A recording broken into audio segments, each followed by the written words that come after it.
अस्सलाम वालेकुम। मेरा नाम अब्दुल वहीद है। मैं एक इंग्लिश टीचर हूँ और ये जो है मैट्रिक का I think class group 1 paper 1 matric का ही है। ठीक है, 10th class. Okay, so annual 10th class 10वीं क्लास का जो है कंपलसरी पेपर है। पेपर 2 है, ऑब्जेक्टिव है। हम इसको देखते हैं। हर बंदे की अपनी अपनी स्किल होती है, वो कैसे जो है इसको सॉल्व करता है। I have my own skills. मेरे कुछ स्किल जो हैं वो दूसरों से थोड़ी हट के हैं। तो आइए, मेरे ख्याल में मैं इस पेपर को सॉल्व करता हूँ तो आपको फ़ायदा होगा, नई चीज़ें सीखने को मिलेंगी। अब इसमें यह है कि they dash left Pakistan before the end of the year. Okay, तो लेफ्ट जो है, अगर यहाँ पे कोई हेल्पिंग वर्ब आना है तो फिर तो सेकंड फॉर्म नहीं हो सकती, क्योंकि second form no helping verb. Second form जो है दे लेफ्ट तो ठीक था, ठीक है। दे विल हैव लेफ्ट, ये हो सकता है, छोड़ जाएंगे before the end of the year, यहाँ तक ये ठीक है। और बिन दे हैव बिन लेफ्ट, नहीं, ये तो पैसिवाइज है। बिन के साथ काम करने वाले, क्यों काम करने वाला मौजूद है, बिन के साथ या तो इंग फॉर्म आगे, थर्ड फॉर्म नहीं आ सकती। इसको हम क्रॉस कर देते हैं, ये क्रॉस है। ओह गॉड, उसके हम जो लाइन बहुत लंबी लग गई, आई डोंट नो, कुछ किसी वजह से दोबारा से लाइन लगाते हैं। ये तो क्रॉस हो गया। इसमें भी बिन आ गया, काम करने वाला मौजूद है, इसके साथ इंग फॉर्म आनी चाहिए थी अगर काम करने वाला था। तो ये भी गलत है, काम करने वाला मौजूद है, यहाँ पे इंग फॉर्म नहीं है, ये भी नहीं आ सकता। दे हैव लेफ्ट आ गया, भी ये है। ये काम तो आने वाले होने में, यानी साल के आखिर ख़त्म होने तक, इसका मतलब है साल अभी ख़त्म नहीं हुआ है, तो ये है, ये फ्यूचर ही होगा। तो ये है, ये राइट ऑप्शन है, ये प्रेजेंट नहीं है। जो काम जिसकी बात हो रही है वो आने वाले वक्तों में होगा, तो ये है फ्यूचर है। दिस इज राइट आंसर, हम इसको सर्कल कर देते हैं।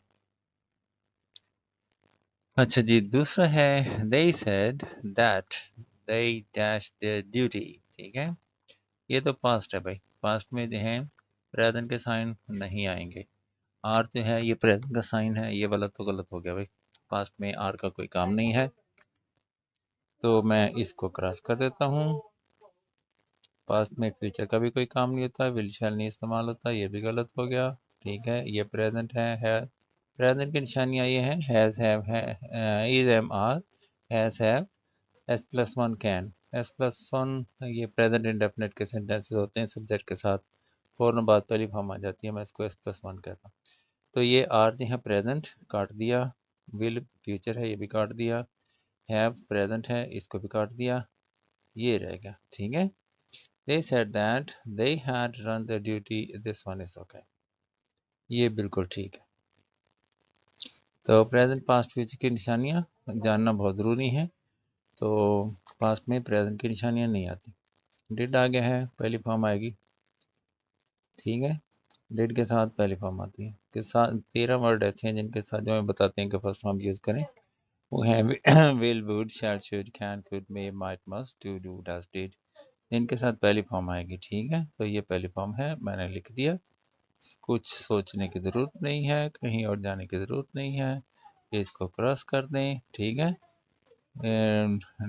डिड आ गया है, तो ये इंसर्ट्स वाली फॉर्म नहीं आ सकती, डिड आया है, इंक फॉर्म भी नहीं आ सकती, एक ही फॉर्म है, वो मैंने पहले ही लगा दी। The baby dash for milk now, इस वक्त बच्चा काम कर रहा है, ये रो रहा है। ठीक है, the baby is crying for milk now, हाँ बेबी क्राई तो हो नहीं सकता। ठीक है, क्राइस बेबी एक है, ज़्यादा बेबी होते तो क्राई ठीक था, एक बेबी है। तो अब इस वक्त काम चूँकि जारी है, इसलिए ये भी नहीं हो सकता, इंक फॉर्म आनी आनी है। तो जब कोई काम हो रहा होता है, रहा जब वर्ड आ जाता है तो इसका मतलब इंक फॉर्म आनी आनी है, तो लिहाजा इसमें भी इंक फॉर्म कोई नहीं, ये भी गलत, ये ठीक रह जाता है, the baby is crying now.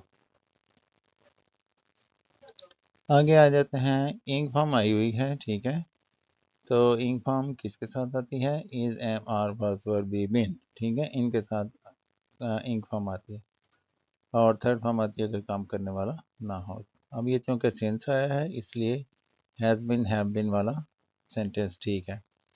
तो इट हैव बिन तो नहीं होता, इट के साथ हैज़ आता है, ये गलत हो गया। इट इज़ रेनिंग सिंस, ये चूँकि ट्यूसडे से बारिश हो रही है, जब ट्यूसडे से 5 बजे से 4 बजे से जब इस तरह की बात होती है फिर ईद एम आर और साथ इंक फॉर्म वाले सेंटेंस गलत हो जाते हैं, लिहाजा ये भी ठीक नहीं है, ये भी ठीक नहीं है।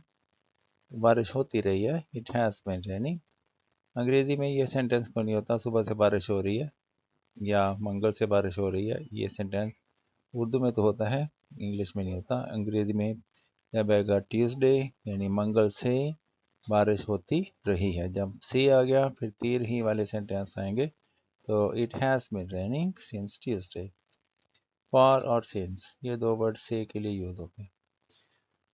इसमें वो कहता है choose the word with correct spelling and fill up the worksheet. लो जी सही वाले हैं आप चुन लें।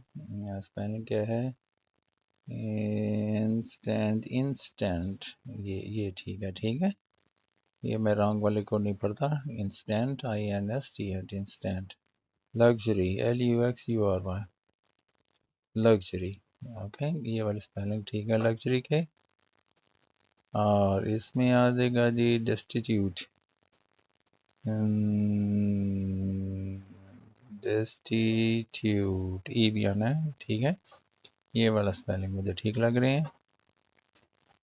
रिज्यूमे, ठीक है, रिज्यूमे होती है हमारा मुतारफनामा होता है, रिज्यूमे एप्लीकेशन जॉब के लिए होता है, RESUME, जी तो नहीं होता रिज्यूमे, ओके। ये इंग्लिश का वर्ड ही नहीं है, किसी और ज़बान का वर्ड है रिज्यूमे, बल्कि आप इंग्लिश का हिस्सा बन के बहुत अक्सर इसका यूज़ करते हैं। The antonym of prior, prior के मीनिंग बताने भाई, antonym opposite, sorry, antonym prior पहला, बिफोर, लेटर, फॉर्मर बाद वाला, ठीक है। फर्स्ट, प्रायर पहले, फॉर्मर बाद में, प्रायर लेटर,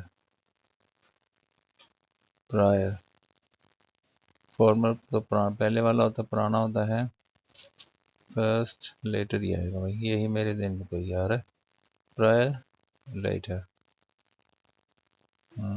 फॉर्मर फर्स्ट, यही बस, यही लेटर वाला बन रहा है भाई, और बाकी है वो नहीं बन रहा। ओके, हाँ बाकी सारे फर्स्ट, ये पहले वाला, फॉर्मर जिसका जिक्र पहले हो गया हो, बिफोर भी पहले वाला, ये लेटर है एंटोनिम। आगे है जी प्रोफिशेंट मीन्स, इसका मीनिंग बताने हैं। प्रोफिशेंट, ठीक है, जिसकी एफिशिएंट, जो ज़्यादा अच्छा रिजल्ट देता हो, ज़्यादा मेहनती हो, proficient.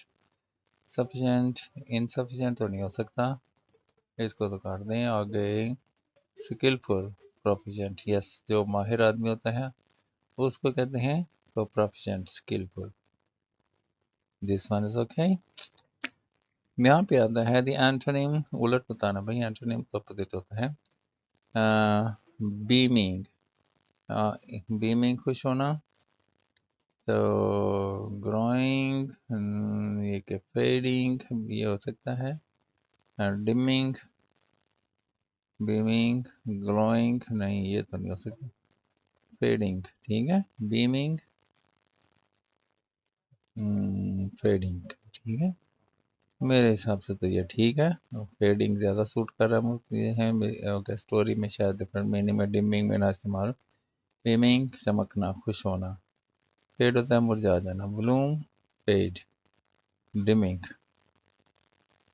Beaming, dimming, beaming, dimming, और डिमिंग कर देते हैं भाई, इसको जो काट देते हैं, मुझे लग तो ठीक रहा था लेकिन मेरी छठी इस कह रही है कि ये डिमिंग वाला कर लो, ठीक है, ये डिमिंग वाला ही होगा शायद, चलो एक आध गलत भी होगा तो खैर है।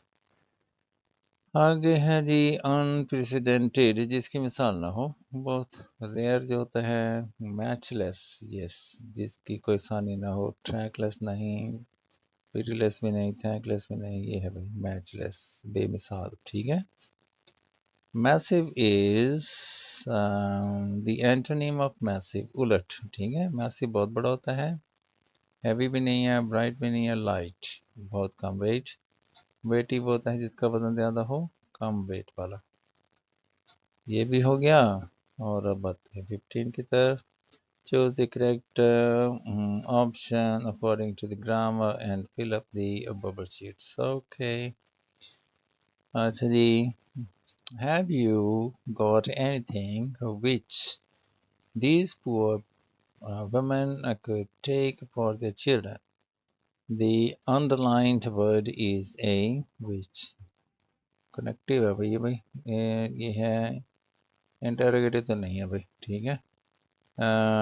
रिलेटिव प्रोनाउन हो सकता है। डेमोस्ट्रेटिव प्रोनाउन, डेमोस्ट्रेटिव तो दिस दैट होता है, रिफ्लेक्सिव में नहीं है, ठीक है, उसमें सेल्फ सेल्फ आता है, तो रिलेटिव प्रोनाउन है, ठीक है। किसी चीज़ के हिसाब से इसको जो है यूज़ किया है। Which this poor people, I think this is relative pronoun. Grammar के इल्म में मुझे ज़्यादा महारत नहीं है, तो हो सकता है कोई का दुक्का गलत हो जाए। As soon as I saw the cobra, I ran away. The noun clause, independent clause, adjective clause, adverb clause। हाँ जी, इसमें कौन सी है? As soon as, यूं ही, I saw the cobra, कौन सी क्लास है भाई? एडजेक्टिव क्लास नहीं, लग तो नहीं रही। और adverb class, I saw the cobra, noun. Cobra तो नाउन ही है भाई, ये यही वाला ठीक हो सकता है। और क्योंकि इसमें एडजेक्टिव भी नहीं आया, ज़्यादातर ये है नाउन ही है, तो नाउन क्लास हो सकती है। I need motivation to become successful, कामयाब बन जाने के लिए। The underline part is a an, to become verb है भाई, इंफिनिटिव है। ये टू के साथ पहली फॉर्म आया है तो ये समझ जाइए इन्फिनिटिव है। अच्छा जी, उसके बाद है holiday is celebrated with the family gatherings. The underlined word is a an, कौन सा भाई? हॉलीडे, हॉलीडे तो एब्स्ट्रैक्ट नाउन है, यस, कंक्रीट तो नहीं है, कलेक्टिव भी नहीं है, प्रॉपर भी नहीं है, एब्स्ट्रैक्ट नाउन है भाई। एक्सपेक्ट नाउन होते हैं जिसको हम छू नहीं सकते, हॉलीडे को हम छू नहीं सकते हैं, ठीक है।